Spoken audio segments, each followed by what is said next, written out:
All right, call to order the Happy Borough Workshop regular meeting for July 20th, 2022. Okay, can you take the roll? President Ferguson. Here. Vice President Gerard. Here. Councilmember Fagan. Here. Councilmember Presser. Here. Councilmember Stevens. Here. Mayor Gerard. Here. Borough Manager Snyder. Here. Borough Solicitor Harper. Here. All right, everyone rise and do our pledge of allegiance. Pledge allegiance to the flag of the United States of America and to the republic for which it stands, one nation, under God, indivisible, with liberty and justice for all. Council Stevens, you do our invitation. Almighty God, we thank you for blessing of this day and for this opportunity to serve our community. Guide us and give us wisdom in all that we do on this behalf. I pray in Jesus' name. Amen.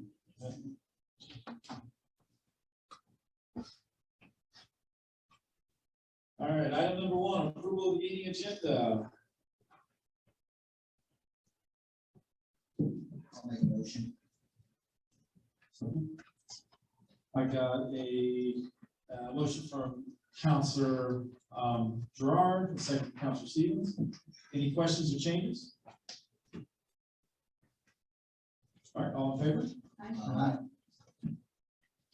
Item 2, approval of meeting minutes. Can I get a motion? I got a motion from Councilor Pressler, a second from Councilor Gerard. Any changes or amendments? If there are none, all in favor? Aye. Opposed? There are none, motion passes. All right, item 3, public input. Anyone from the public, if you have something like to say, please rise, state your name and address and reason for addressing council, and we'd ask you to step to the podium where the microphone is.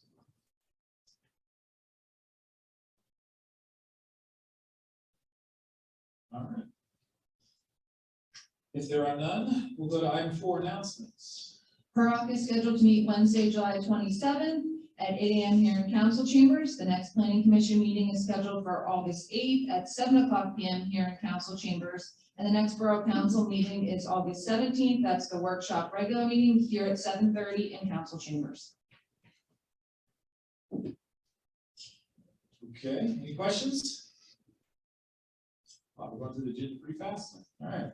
Item number 5, the 28 North Market Street, the estate of Jack Zampari. Did I get that correct? Minor subdivision presentation? Close. Close? All right. I'll try not to slow you up. Is it on? There should be a button. It's green. Okay, it's on now. I'm Jim Rudolph from Metz Engineers. We prepared the plan. It's for the estate of Jack Zampiri. The 2 Zampiri brothers are here this evening to answer any questions that you might have. And it's a rather simple. It's a minor subdivision. There's an existing tract that fronts on Market Street and on Diamond Street. Currently, it's one parcel going all the way through. What we're proposing is to create 2 lots about 7,000 square feet. The total parcel is a little bit over 14,000 square feet. The improvements are obviously in. There is water and sewer in Market Street for the existing house, and there is water and sewer that exists in Diamond Street for the proposed unit. The lot number 2 is to be the lot that's created by the 2 lot subdivision with the house remaining. We have received a letter from your engineer dated June 29th, which we have reviewed with your planning commission. I could go through it if you'd like, but basically it's a will comply with every issue that was brought up by your engineer. We recently, like a couple of hours ago, got the Montgomery County Planning Commission letter And as it says there, they support the applicant's proposal without comment, as we have found generally consistent with the borough's goals for residential development. So we're waiting for that to make sure that we had a clean bill of health with them. There are a few things we still have to do, and for instance, get a will serve letter from the Hatfield Township Sewer Authority, and a will serve letter for the water from the North Penn Water Authority. But other than that, there really aren't any issues that that we would have to address. I would ask if there's anything that the council would like to ask of us, if we could address that now. But as far as we're concerned, the reviews and comments that we've gotten from the borough and all their consultants, we will comply with as conditions of approval, and hopefully getting an approval, a conditional approval from you folks tonight. We can move forward to selling the property. It was as the brother said, coming in, it was a hot real estate market when they started out. It's not so hot right now, so they'd like to move forward if they can. So any questions that the council might have, we're more than willing to answer. Did you get any feedback as to when you would get approval for the additional EDUs? No, Okay. there's only one EDU required, the building in front ties in. Right, this person already has it. Yeah, and actually the service connections are already in. I'll be investigating that with Pete Dorney at the sewer authority. Same thing with the gentleman who controls it, North Penn Water Authority. And then which, how would you access the second property? Which street would you access it from? Diamond Street, there will be a curb cut on Diamond Street. I don't know, there was already a curb cut on Diamond Street, so we'd be using that. There's some floodplain that nicks the corner, but we stay away from that and tie in on the upper side of Diamond Street. Driveways within the floodplain in Hatfield Borough are permitted. And are there any issues with permutation? Not that we know of. Okay. What we're going to do is this is going to approve the subdivision, and it would be ready for sale to a builder, but it would be the builder's responsibility to get the building permit, go through stormwater management issues, go through erosion control, all issues that we think would be rather minor. But that would be the responsibility of the builder to get a building permit for the property in the rear. Okay, I see. So the brothers just want to split the property and then sell it off. Mhm. Okay. Yeah. Okay. And You guys don't want to live together side by side? I live 4 houses down, and I can't live in there. they're thinking that they also may want to sell the property in the front. It's been in the building on the front is over 100 years old. And, but they're thinking that maybe a builder would take both of them, but they don't know. They won't test the market until we get an approval for new folks. May I ask a question? Sure. Absolutely. Am I right that the house in the front belongs to the estate? I mean, the whole property does, is that where your parents Yes. live? Yes. Okay, Well, we lived at one time. sure. Okay, so our engineer has recommended getting a shared driveway agreement, and that's in the resolution. You have that. Very I'll good. be getting that to you. Okay, just want to make sure because the front house is actually non-conforming with regard to certain setbacks. And if you didn't have a shared driveway agreement, and you got a new neighbor, you might stick a fence up and then you wouldn't be able to get into your garage. Right. We've got an agreement with the owner, with the adjoining owner that we'll get to you for your inspection. Perfect. Okay, I just want to make sure we're on that one. Okay, that's all I have. Did you get a chance, by the way, to see the resolution? Yes, I did. And do you have any questions about that? No, just want you to act on it as soon as you can.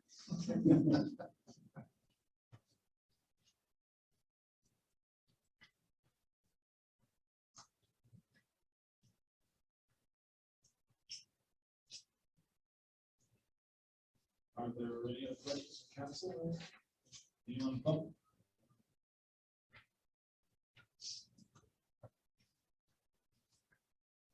Well, I don't have anything else. Thank you for the time. Okay, thank I you. believe it's on for action later tonight, item number 8.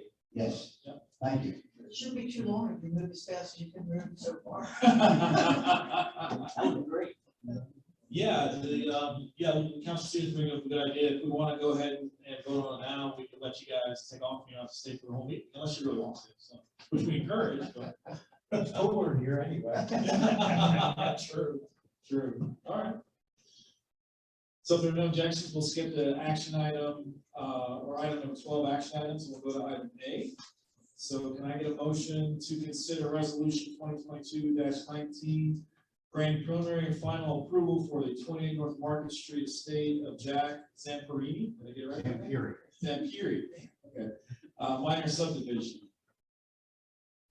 Make a motion to approve it. I'll second that. All right, I got a motion from Councilor Stevens, a second from Councilor Fagan. Any questions? All in favor? Opposed? There are none, so the motion passes. Thank you very much. You're welcome.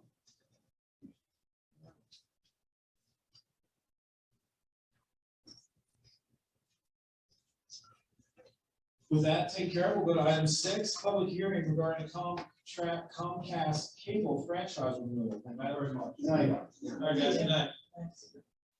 Madam Solicitor? Sure.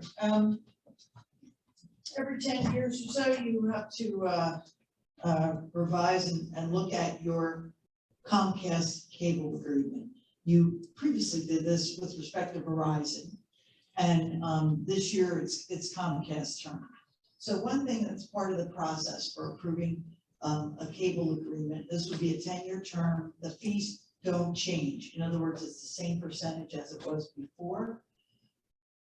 The fees could go up or down. I mean, if they get more Comcast customers, the revenues go up. So 5% of the greater revenue, you get more money. On the other hand, more people are streaming these days. A lot of the rental properties in the borough seem to be using satellite dishes, you know what I mean, instead of cable. So, with that in mind, not much has changed with regard to Comcast, but you have to have a public hearing and we did advertise it. You have to allow the public a chance to comment on, Comcast in general and what they think of it.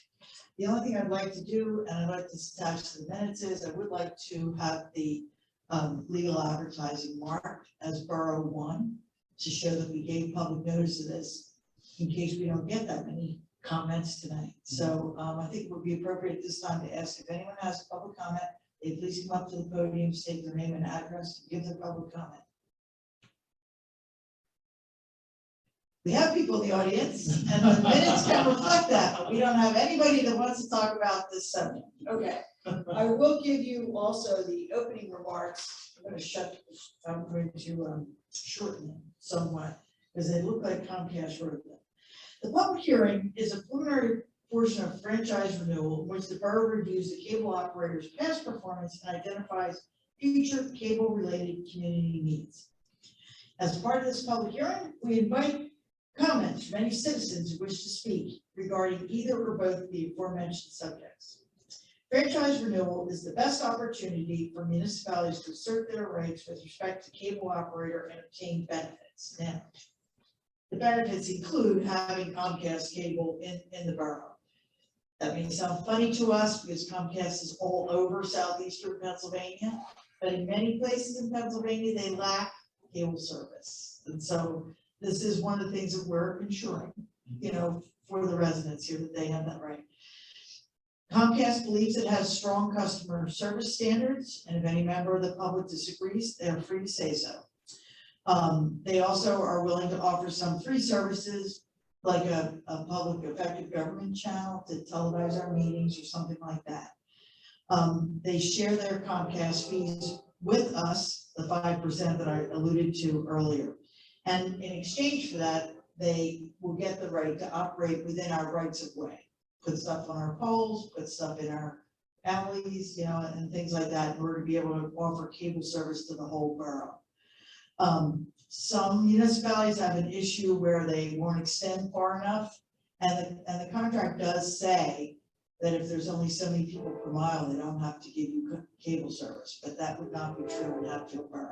We have enough people, you know, in a short amount of distance that anybody in the borough who wants Comcast can get it. Okay, so those are basically the opening remarks that I'm supposed to give to the public so that they know that they're entitled to comment. And I'll ask again, are there any public comments on Comcast cable renewal? And still, Mr. Chairman, although there are people, no one wants to comment. And I think the minutes should reflect that we asked twice and got no comments. Okay? I guess we can close the hearing. You don't have to approve the Comcast agreement tonight because we have some other little details we gotta work out specific to the borough. For example, I believe we get free cable service to Public Works and things like that. We want to make sure that we're asking, that is, that Jamie and I are telling our cable board to ask for the right things. Okay. So it'll be an action item later when all of that is also worked out. Okay. So do we want to keep that on for action item tonight, or do we want to move it to, once you get your other details worked out? I would not approve it tonight because the contract is not in final form. Okay. I've reviewed the contract, it's basically fine, but you'll want your exhibit A to reflect what you want on exhibit A, like a pay channel or whatever. Okay. So. Okay. We can wait on that until it's final. The borough was represented by the Cohen Law Group, which has often represented municipalities in this area as a group, part of a consortium deal, where we only have to pay more of their fees. And they will provide us with a final version of the contract when it's ready to be signed. And that's when we should take action. Okay. Okay.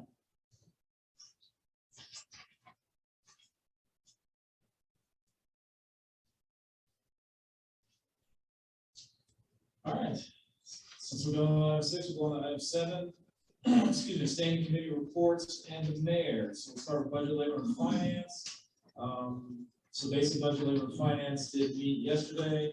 We did start talking about preparing to start the budget conversations, which are coming up here soon. So we know Public Works and others will start putting their requests in. And so I know Steve will start requesting new trucks and everything under the sun. And but yeah, so we are going to be starting that process. We also talked about our labor agreements and updating the handbook, if I remember correctly. And we also talked about the COVID policy, which will stay in effect. We had some discussions, should we follow along with what Montgomery County says, should we keep the policy? The committee recommends just keeping the policy as is, it makes it simpler, there's less changes to it. Because the Montgomery County policy is changing from time to time, so, and then we'll just reevaluate it probably, in the next 6 months or a year again, and see if we need to make any additional changes, so. Was there anything I missed?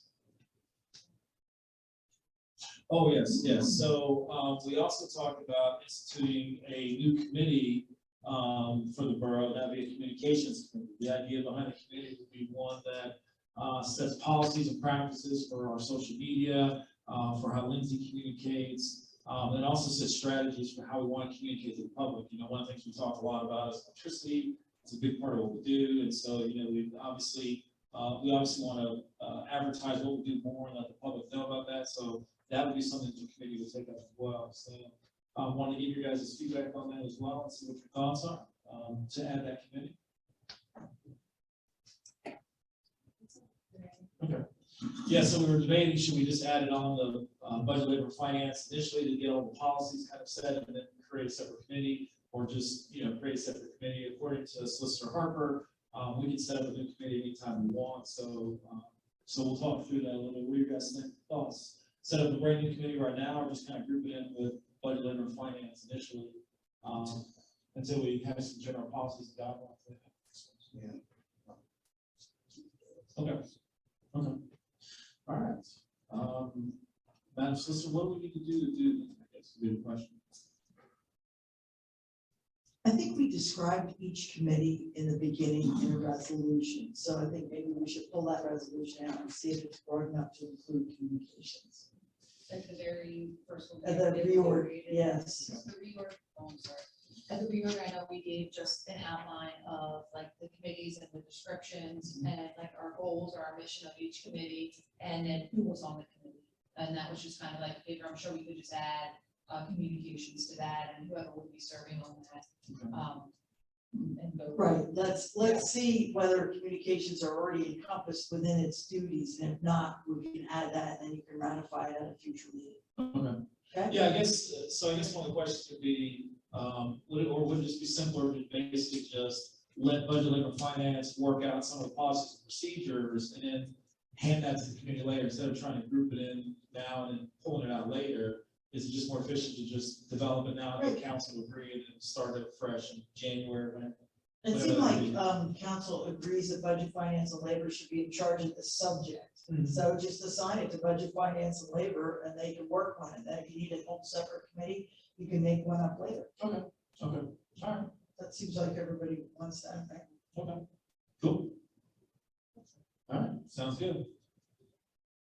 All right, if there's nothing BFL, we'll go on to planning, building, and zoning. Yes, the Planning, Building, and Zoning Committee met on July 5th to discuss a number of issues. The committee is looking at proposing changes to the open burning ordinance that would be less restrictive and allow the use of recreational fires such as fire pits and chimeneas.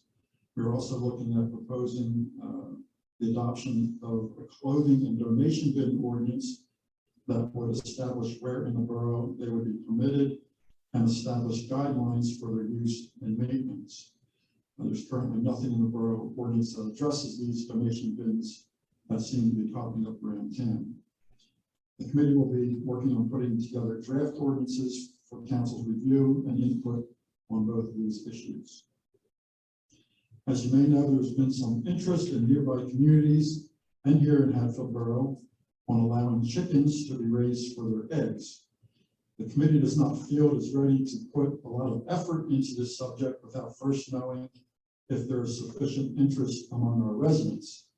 We realize that there will be strong opinions on both sides of this issue, but since we are here to serve our residents, it was felt that it might be helpful to have the manager set up an online poll to gauge the community's interest in this subject. And I do want to say that if this does move forward, we would probably be looking at an ordinance that would be quite restrictive so as not to have a negative effect on the quality of life of the neighbors of those who may decide to have chickens. So I'd like to know if council is okay with asking the manager to set up an online poll to gauge interest in this subject. We want to let more animals, even though we have the feral cat issue. But We need some more wild animals running around. I'm sorry, I couldn't.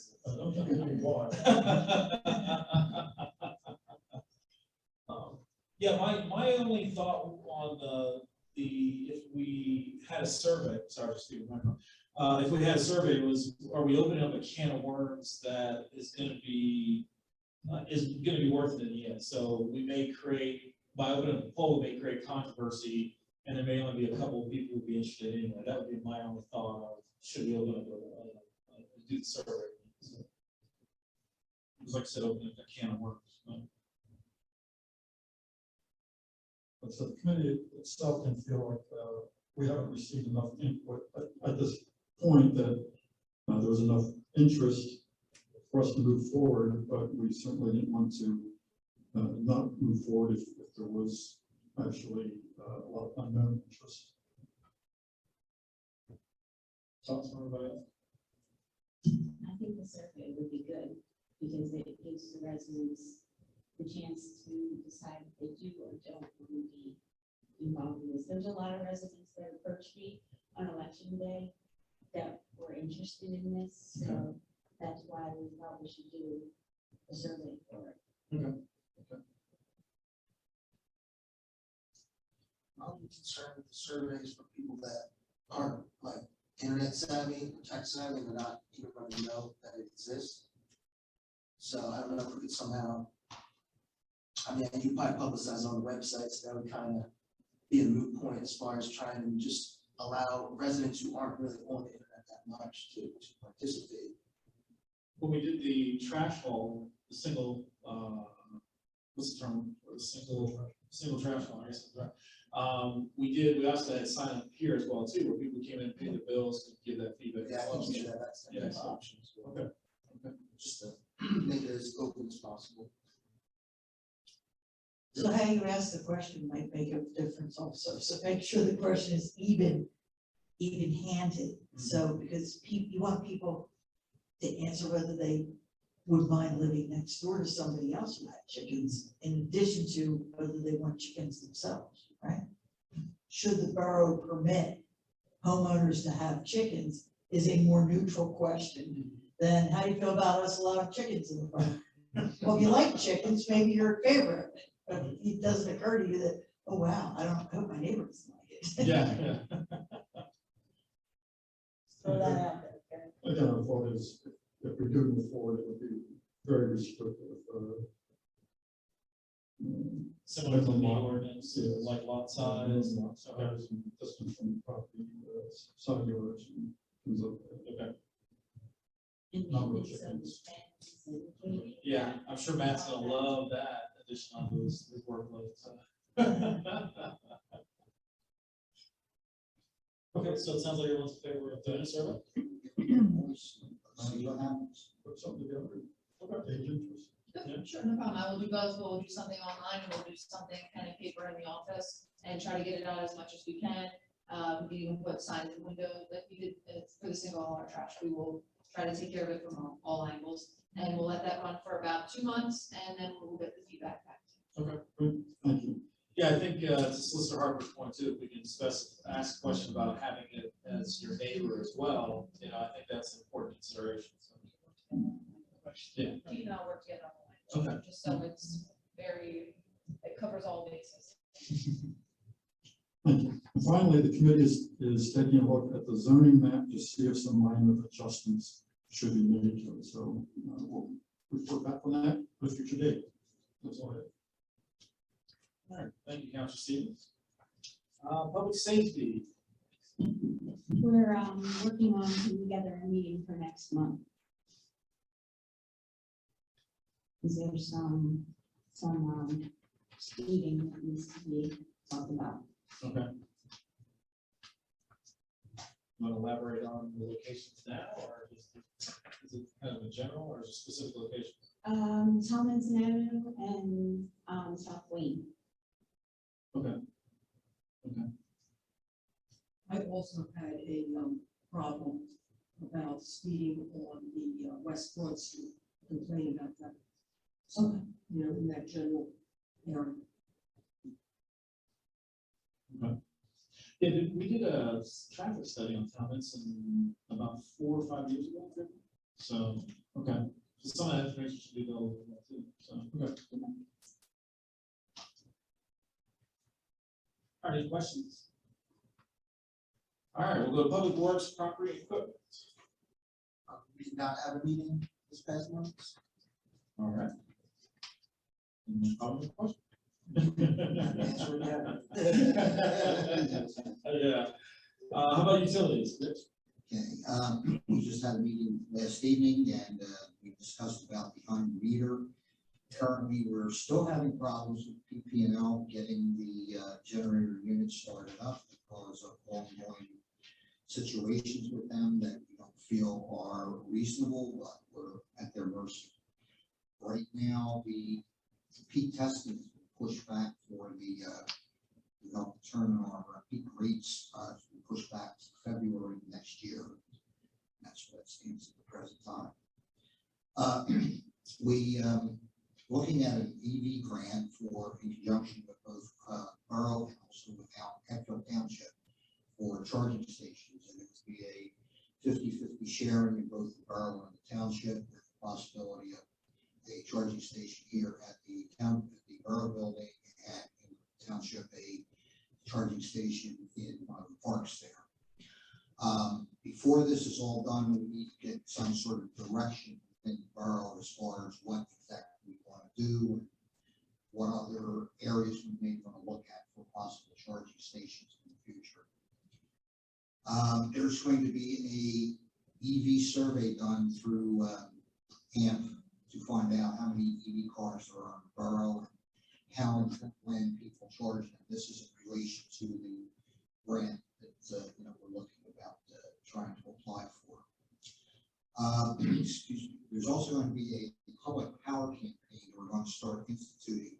I'm trying to push out information to people about what and why we use public power through the various social media channels and the website. A lot of people complain about electric rates, but they don't know, apparently, they don't really know why we do what we do with our electrical company versus what's done outside the township and other areas. So we're going to try and get some education and information out, and make it more broader for the population here. Electrical delinquencies are still going down. However, there's, as of the end of May, there was still a amount of about $58,000 into the borough.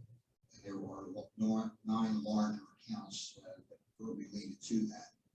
Next shutoffs will begin again in September for the delinquencies.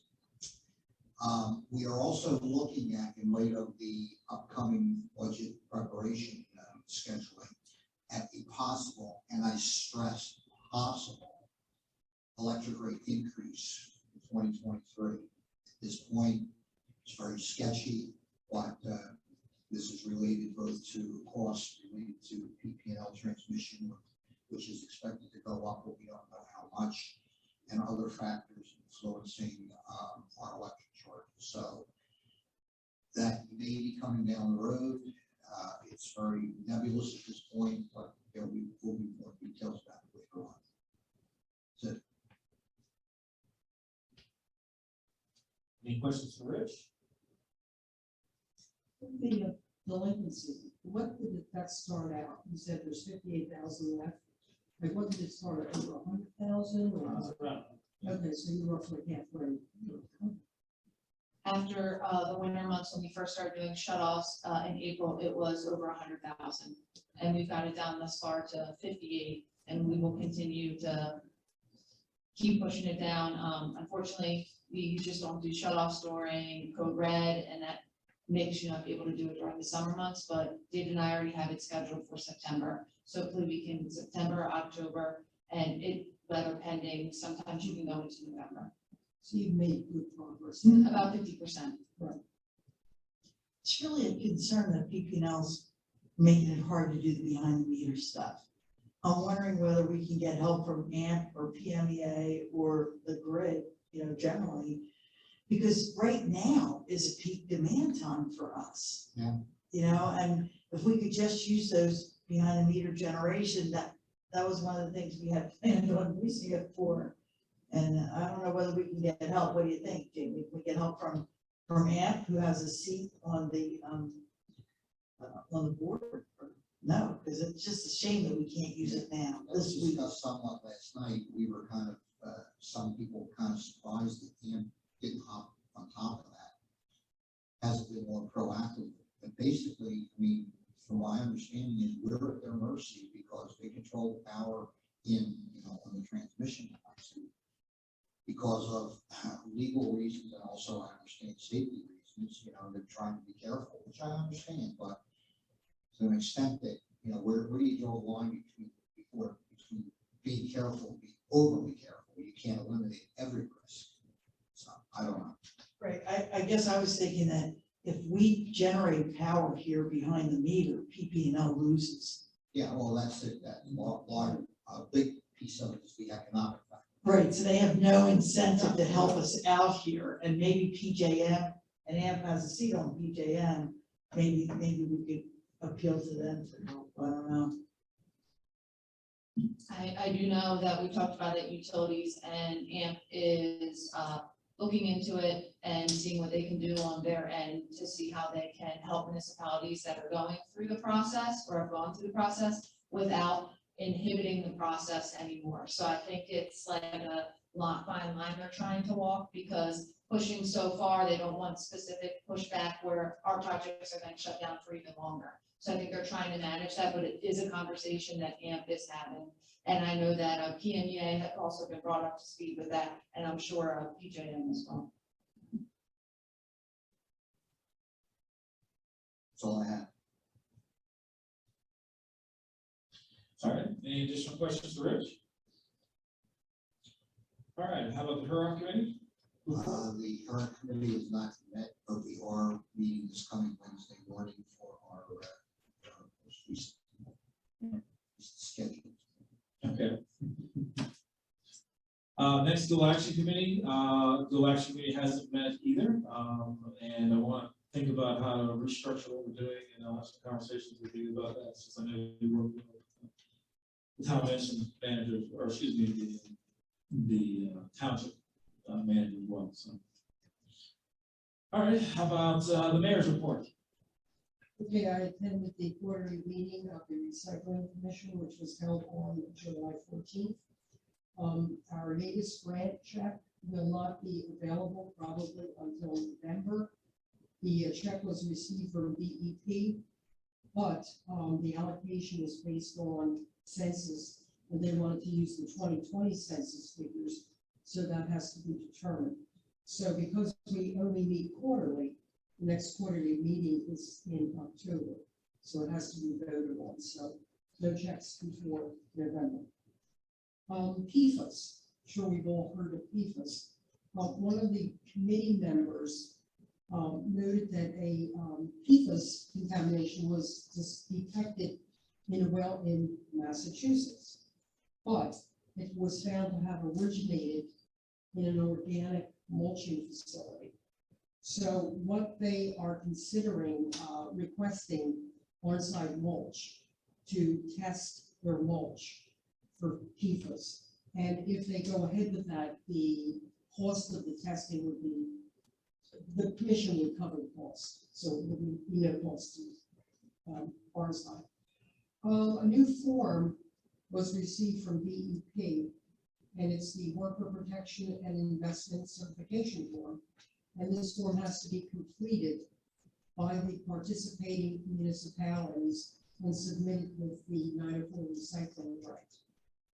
It certifies that the borough is compliant with applicable PA labor and workplace safety laws. Now, Jamie has received this, and she will complete it and forward it in. As a result of a stroll through the borough, Jamie and I and a resident noticed the recycling of some businesses in that. So Jamie is going to meet with Bob, and they're going to review the borough ordinance concerning recycling and determine if an updated version to the ordinance has to be adopted. And as I said, the next quarterly meeting is October 13th. All right, any questions for the mayor? All right, if no one has any questions for our committees, we'll go on to item number 8, reports and correspondence. So just a comment on the monthly investment report, the EIT LST, the year to date. So the monthly investment report, for the first time, it's showing in the black. Am I correct in that? So, Correct, that for the first time it is, and we haven't received the June statements yet. So we'll see if we stay or we go back in the red. yeah, so hopefully the advice that we got from our financial advisor was on, because he basically predicted it would turn around this time. So that was great to see. It also looks like EIT and LST numbers are up as well. And then the monthly year-to-date reports, just in general, I think we were at about 39% of revenues, which is a little lower than we'd like. But expenses are only about 35% of the total budget so far. So at least our expenses are running less than our revenues. So. Anything else to add on to that? I will add on for the EIT and LST report that after June in 2021, we were at $226,929, and you can see after June in 2022, we're up to $248,000 plus. So seem to be going along real good there in 2022. It's the same for if you look at your LST as well. After June in 2021, we were roughly $20,000. After June in 2022, we're about $23,000. So increases in both of those look positive for us. And I also wanted to note that the reason that the revenues made such a jump from, May to June was a combination of your EIT and LST was up, what we just had talked about. We got our quarterly, cable franchise, and we also received our real estate. So the big real estate tax comes in, and that was, $276,000 that we had received. So that's why, if you were wondering why normally we're around 5, sometimes 4, and all of a sudden this month we're at 7. It's because we really for the real estate taxes.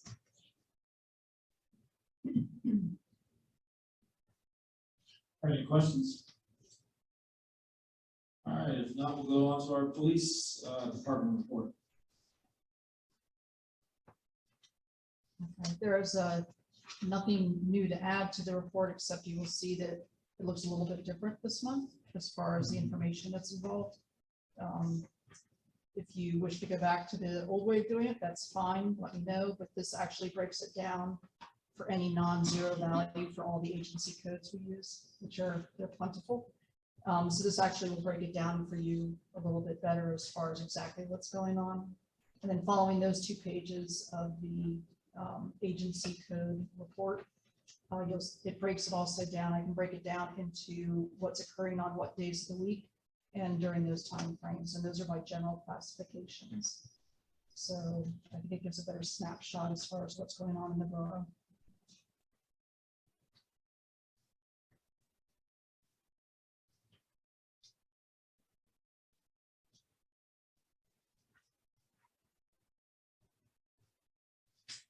What's the, just a question, what's the difference between a directed patrol and a neighborhood patrol? I think maybe I've asked something similar to that before. Sure, neighborhood patrol is when officers take specific time to patrol through the borough. Okay, There's not necessarily a call or anything like that. They're not looking for anything in particular. They're spending That's part time of in the normal borough route. looking, correct. okay, So they'll go through neighborhoods there. The directed patrols are the items like South Wing, where we have a list of ongoing issues that we want officers to pay special attention to. And so when they target those areas in particular, they will classify it as a directed patrol because that is part of what they've been stated. This is an issue. We need you to get to this area. And it's mostly a way for us to track that they're actually paying attention to where we need them to be for that. okay. And for those, it'll be specific times that they do that as well too, that they do when they do the directed patrols? Sure. Anytime that an officer either responds to a call or does a self-generated call, anytime that an incident number is pulled, you have to have the time frame with it as well. Yes. Okay. Yeah. All right.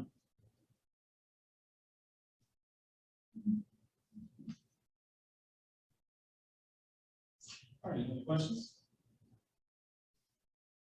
All right, now we'll go to a fire department report. In your packets this evening was the fire department report, just highlighting that 26 calls in Hatfield Borough, year to date 149. I looked back at previous years, roughly around the same calls year to date. I think it was 159 was either last year or the year before. So it seems to be a similar amount of calls in the area. I will add that Bush had sent over to me today a list of firefighters and their years of service. So Katie and I have been working at doing resolutions where we can input years of service for firefighters and acknowledge those who have been with our community for a long time. So hopefully we'll start to see some of those, if not next month, definitely in September, as we just received the information. So we'll be doing some honoring those volunteer firefighters that have been with the company for many, many years. Okay. We have a ceremony to present that to them, or how do you want to do it? However you guys want to do that, I know we'll do some resolutions if you wanted to save them and present them at they normally Yeah, we do could bring you in for fire monthly safety visit. week. But we also, we have a monthly business week too, that you could, Okay. somebody could come in and do it there if they would like to. Okay. You know, I'm sure that would go over well with membership. All right, Yeah. let's plan on that. then. Yeah. So when we have them, I think we had talked about starting at 25 years, which we're with the Lurch Brothers, we're going to be at that this year, and every 5 years up from that, and we'll get that together. And And the first two were gonna be Jerry Tetweiler and Barry Moyer. yes, 50 40 and and 40. 50 years. Yeah. respectively. So, Yeah. So definitely, Barry Moore and Jerry Detweiler were at 50 and 40 as of this year, right? Yes. Yeah, so they will be first on the list, and then we'll work our way down and try to honor those for every 5 years after. And I can coordinate with you about the monthly meeting when we Yeah. get done. After you pass it, then we go to the next meeting. Okay, great. Easy enough. All right, EMS report? The EMS report was in your packets this evening, and just highlighting that for this past month, there were 13 calls in Hatfield Borough.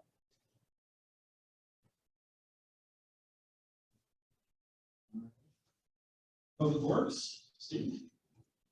A lot of the same stuff that you're gonna see every single month, month to month.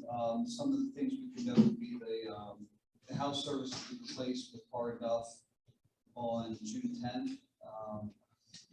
Not really too unusual, but the cause of the slight outage was a squirrel chewing through the wire. We've seen this quite often before. We've been replacing some sanitary manhole frames and storm sewer inlets on Coffell Road. They're all completed in anticipation for Hatfield Township paving Coffell Road this year. And we also replaced the manhole frames and lids on East Lincoln and Poplar Street in the anticipation of our contractor paving those roads. And that's pretty much another month of removing graffiti at Centennial Park. Just an ongoing fun thing. And I saw we got the passport out of Heritage Park. Pads have been poured Any update on the benches and? when grass grows. Okay.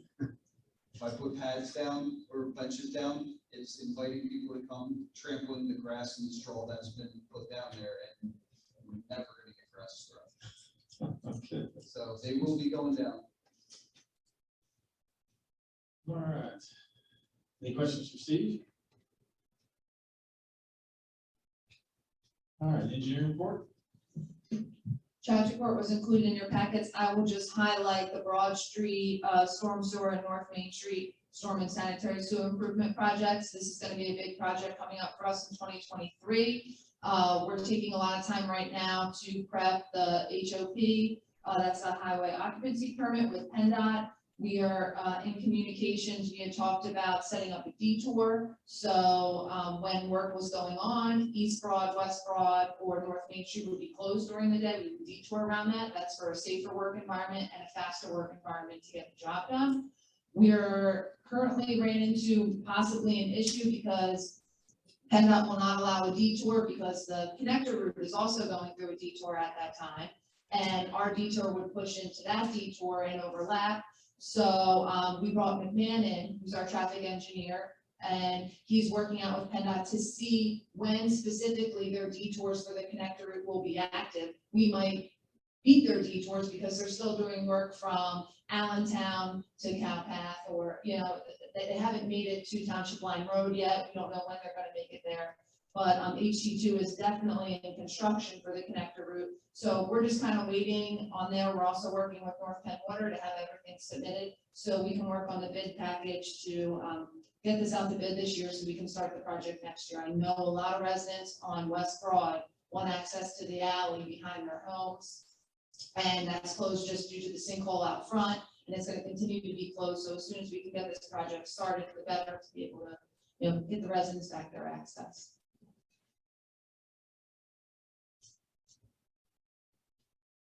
Any questions? All right, we'll go to the zoning officer, building code, property management, maintenance report. Bob's report was included in the packets. I will just highlight a lot more permits keep coming in, and I know there only seems like a small notice of violations for high grass at these two locations, but Bob has been going out a lot dealing with some resident complaints for property maintenance issues. Though he might have not issued notice of violations directly, he has communicated with residents about upkeep of their property. So that is something that's ongoing with that department. You may see on the bill list that we are spending a little bit more money for code. They are working on fire safety inspections. And he is here 8 to 4 on Tuesdays and 8 to 12 on Thursdays, so his hours did increase. So we're just gonna keep on top of that, and the property maintenance and high grass seem to just keep coming in every day, some complaints from neighbors. Are we gonna catch up on all the fire code inspections?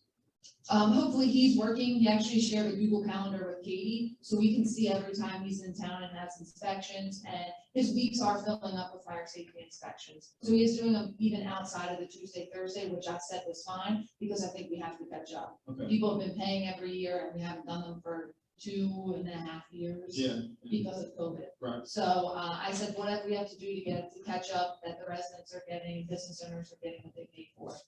Did he give an estimation when he thought it would be common home? He did not say. Okay. I definitely can ask them. Okay.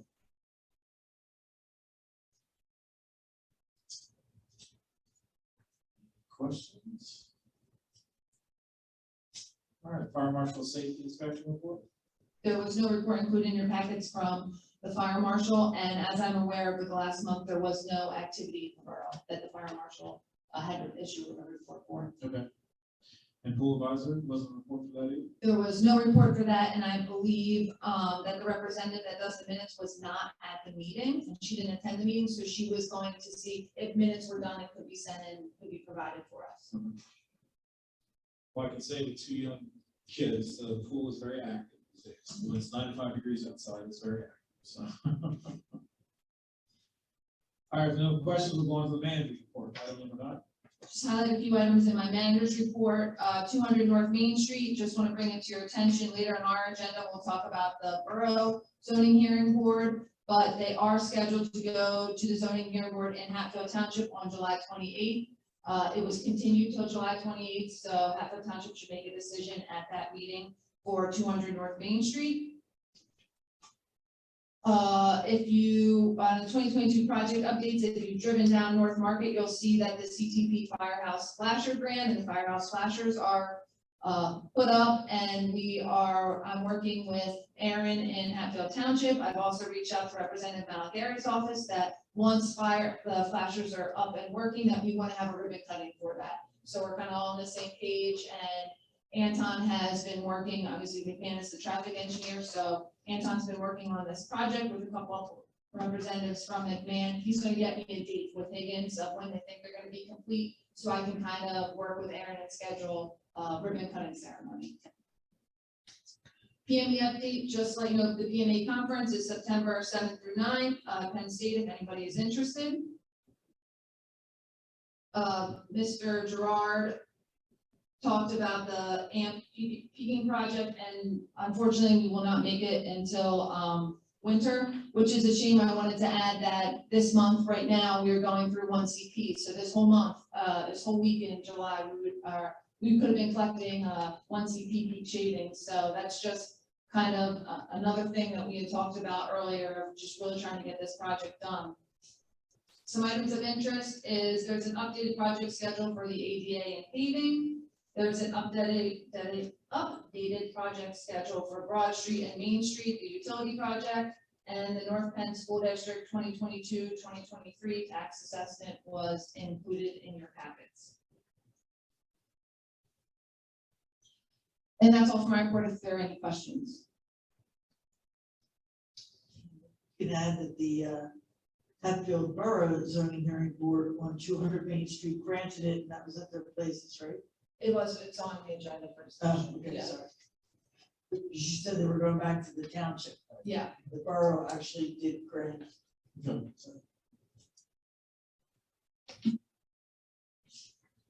All right, no questions from the manager on her report. We'll go to item number 10, new business and discussion items. Orchard Lane Forest Sanitary Sewer Project. This is the engineer's recommendation for payment to Dolly Inc. for $359,770.26 for the work that they completed on the Orchard Lane and Forest Way sanitary replacement project.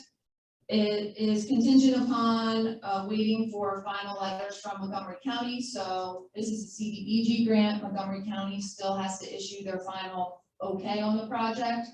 As you know, we had borrowed funds in the amount of $380,000 for this project, so we are currently under budget for this, and we did take some of that out previously for in-house restoration.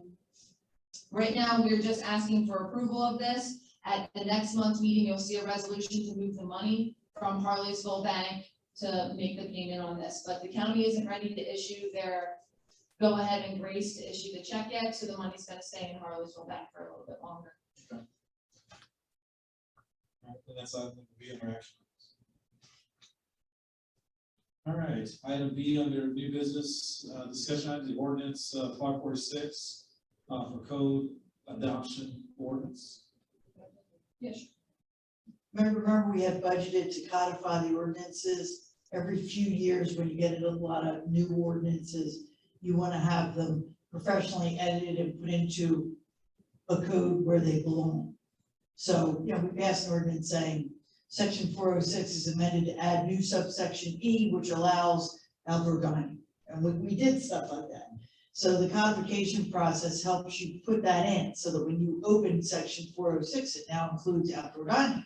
That wouldn't be before. So you're gonna have to, at some point in the future, we should advertise this and adopt it, and it'll be effective. We can make it effective whenever we want, but I mean, I would say it should be effective when we adopt it. Now, we were gonna do it at your September meeting, but that's in August, right? Correct, yeah. And I'll be away. I think it might be smart if we do it a little later. Yeah, I think we talked about, I'm sorry. I think we talked about doing it at the September 21st regular meeting, because Solicitor Harper will not be present at the August 31st meeting. It's moved up due to a conference conflict. So it's on as an action item to consider advertising it for September 21st at our regular meeting. And I believe, Kate, you're also taking care of the advertising. Right, we can advertise. This is gonna be a little tougher than our usual ad because it's so big, you know, and normally if you don't run sometimes I run a summary. If we have a very long ordinance, I'll do a summary. And this would definitely be a summary. When you do a summary, you also have to make sure there's a full copy of the ordinance at the Borough Hall, at the newspaper that you run the ad in, and at the Montgomery County Law Library. Once in my life, someone checked, and it wasn't at the law library, and that township had a problem. So what we're gonna have to do is do that for the September meeting, but I think we have plenty of time to get it together, get it done. And if we approve that tonight, when would you advertise it for the September 21st meeting? Would that be around September 1st? Well, oddly enough, When would you do it? I think it only has to go 7 days before, but I would probably do it before that, yeah. Okay, but it's gonna be closer to the 21st day, it's not gonna be next week. Correct, it's gonna be in September, but yeah. Okay.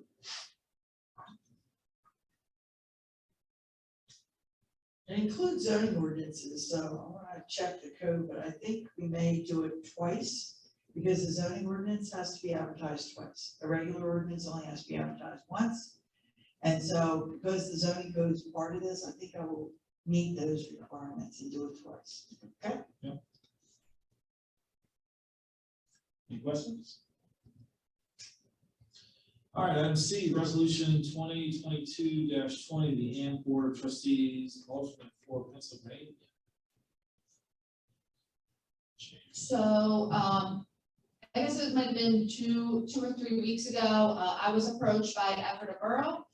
Borough currently holds the Pennsylvania seat through PMEA on the AM Board of Trustees. Borough does not have a current alternate, and they have nobody that's interested in being the alternate. So this kind of raised some eyebrows at AMP, as just they would like to have an alternate attend. So Jolene at AMP had reached out to Ephrata and said, hey, Hatfield and Jamie have always been interested in serving on the AMP Board of Trustees. Why don't you gauge their interest?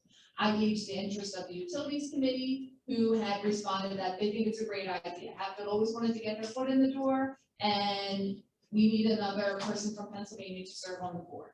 So on July 11th, Ephrata acted at their meeting to appoint me as their alternate to serve basically under Ephrata. So when I attend the meetings, I will say I'm Jamie Snyder, Steve Morrison's alternate representing Ephrata. Even though I represent Hatfield, Ephrata holds the seat. It's not the person, it's the municipality. So this is just a formal resolution from Borough Council that would say you agree and you want myself to represent Hatfield, ultimately Ephrata, because they hold the seat as the alternate on the AMP Board of Trustees. This would entail me attending monthly meetings. The alternate can attend virtually. If I had the opportunity, I would go out to Ohio and attend in person. But unfortunately, it tends to conflict on the days of the Borough Council meetings. And that's the day that they meet. They meet the third Wednesday of every month and the third Thursday of every month back to back. So in September, I know I'm going to be attending the AMP conference, and in December, the dates align a little bit different, so I will be able to attend.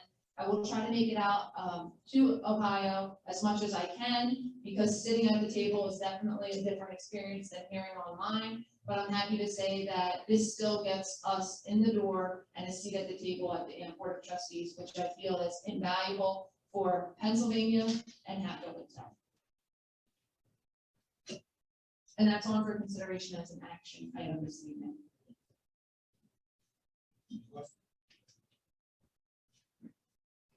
All right, item D, 200 North Main Street, Alliance Housing Development Zoning Hearing Board discussion. Right, you had authorized me to go and support the application, and, there were a room full of people. I would characterize those who were concerned or opposed, or people were not used to having development and were worried about things that you or Hatfield Township would normally handle: inland development, stormwater, landscaping, things like that, you know? There were some questions about the use. I believe there were specific questions about what does low income mean? And basically, low income is pretty high in Montgomery County because the median income is somewhere around 100,000. So low income's an annual salary of 60,000 or something like that. You know, it's pretty generous for low income. And they reassured the zoning board and the neighbors that it would be only senior citizens, and that their typical tenant is an older woman who doesn't have a car.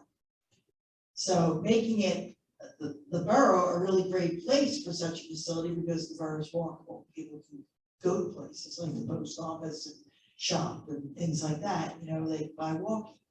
But on the other hand, they don't generate as much traffic as you might expect, because they don't go off site that much.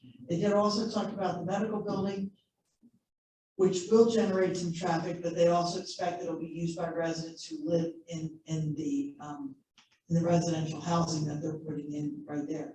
They were really proud of the fact that they're going to keep the old seminary building. They figured out a way that they can make it up to date and turn it into, well, it was dorms at one point anyway, and they figured out a way they can make it into, 1-bedroom apartments. So the zoning hearing board deliberated and entered a decision, which you all have, and it does encourage them to use the borough for electric and sewer. The tricky thing there is most of their buildings are in the township. We cannot serve electricity outside the borough, or we end up having to go to the Public Utility Commission, which we don't want to do because it's so expensive, time consuming, and all the rest. There's one building that is in the borough, or partially in the borough, that we could probably, meter, and sewage is not the same. As long as it flows in the right direction, we can get the sewer and the fees and the things that go with that. And I did point out that we had actually upgraded, I always forget which one this is, the Broad Street line, because when this particular project was proposed years ago by a different developer, we had upgraded one of our main interceptor lines to handle the sewage from it. So zoning board added that as a condition, that to the extent possible, they have to do that.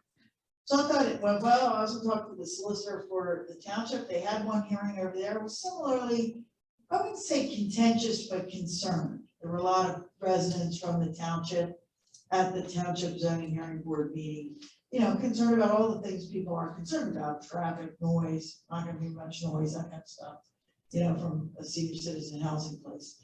So they'll be rendering a decision probably at that July meeting.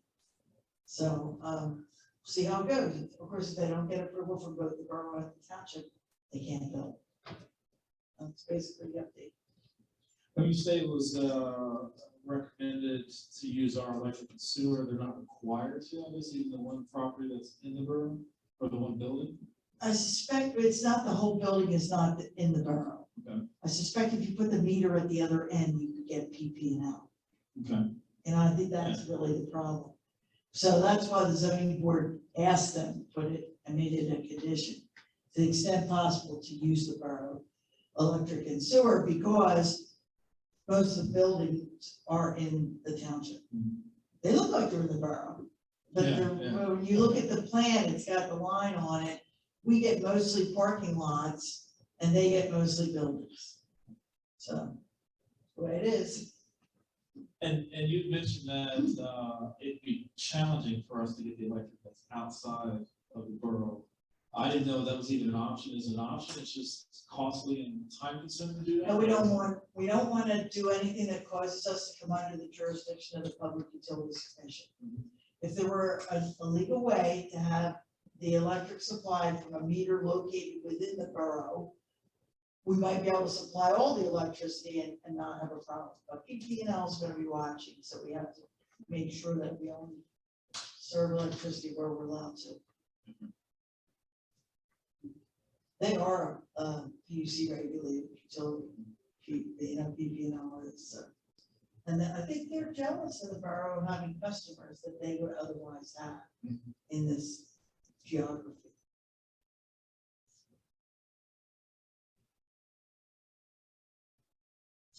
Any questions for the solicitor? All right. We'll dispense with new business and go to old business. Item number 11, resolution 22 or 2022-21. The policy for displaying of flags and banners on borough electric utility poles, flag poles, and borough property. I don't know if the committee wants to talk about this or if I should talk about this. Why don't you go ahead? Solicitor?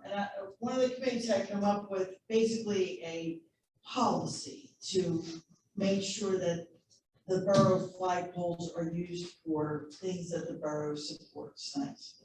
And I looked it over, made it into a formal policy. So the borough would adopt as a policy that we have the American flag, Commonwealth flag, the county flag, the borough's own flag, and the POWMIA flag would be what we would typically raise on our flag poles or put on our electric poles. Of course, we also have seasonal banners that we put out there to advertise borough events and happy holidays and stuff like that. And the idea the committee had was, let's have a policy so that we don't end up in a question of what's can we fly this flag or that flag, and then have borough council be faced with saying, well, if we fly this flag, we have to fly that flag. And that's a problem, because if the borough doesn't have its own policy about having flags that it endorses as a borough, I'm sure none of you would disagree with any of the flags I just mentioned, okay? Then that solves the problem. Anybody comes to us and wants some other flag, I don't know, Ukrainian flag, whatever, you can say, you're welcome to fly that at your house, but at the borough, we only fly these flags. And that's the purpose of this resolution. Can you move for any questions on?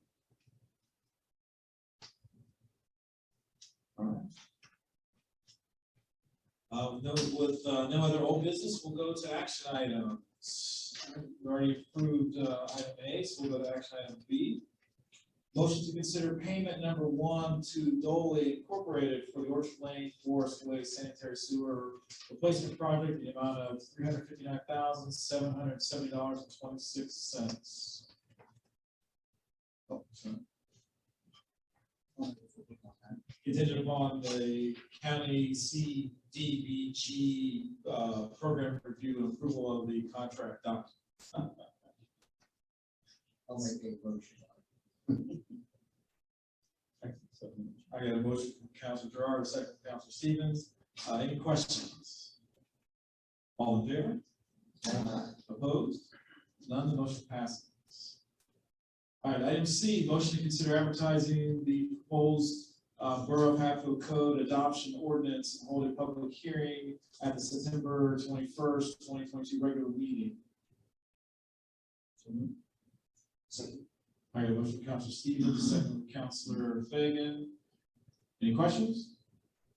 And Madam Solicitor, you said that that would be a summary, not the whole, Right, with the, I'll do a summary ad and then send copies, and we'll have to have them here at the Borough Hall, at the newspaper, and at the library. okay, and in the advertisement, you'll list those places that will be there. Correct. Okay, all right. If somebody wants to come in and read the whole code, they can do that. Yes, yes. Maybe that gentleman from the school board meetings will want to come in and verify this. Sorry, I didn't say that. Any other questions? All in favor? Aye. Opposed? There are none, so the motion passes.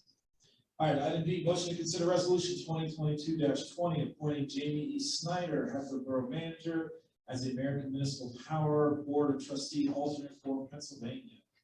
So moved. Second. I got a motion from Councilor Cresser, second from Councilor Fagan. Any questions? All in favor? Aye. Opposed? There are none, so the motion passes.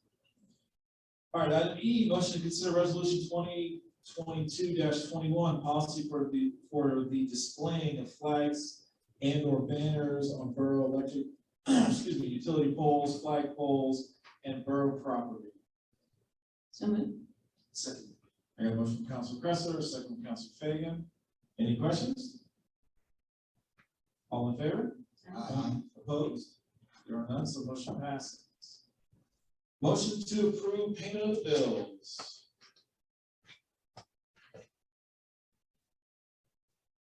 Can I get a motion? So moved. Second. I got a motion from Councilor Stevens, a second from Councilor Fagan. Any questions? Jamie, is there anything you want to highlight? You did talk earlier about the bursage costs. Anything else you want to highlight? Bank costs?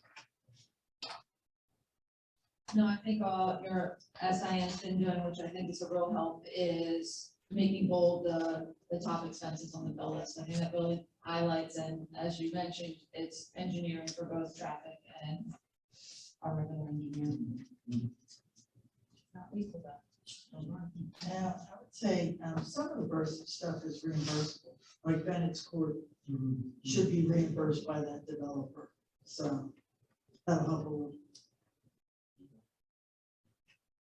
All right, if there's no further questions, all in favor? Aye. Opposed? There are none, so motion passes. I'm assuming we're gonna have an executive session to talk about real estate, litigation, and personnel issues. Yes, we have an executive session this evening. All right, can I get a motion to adjourn? So moved. All right, we are adjourned.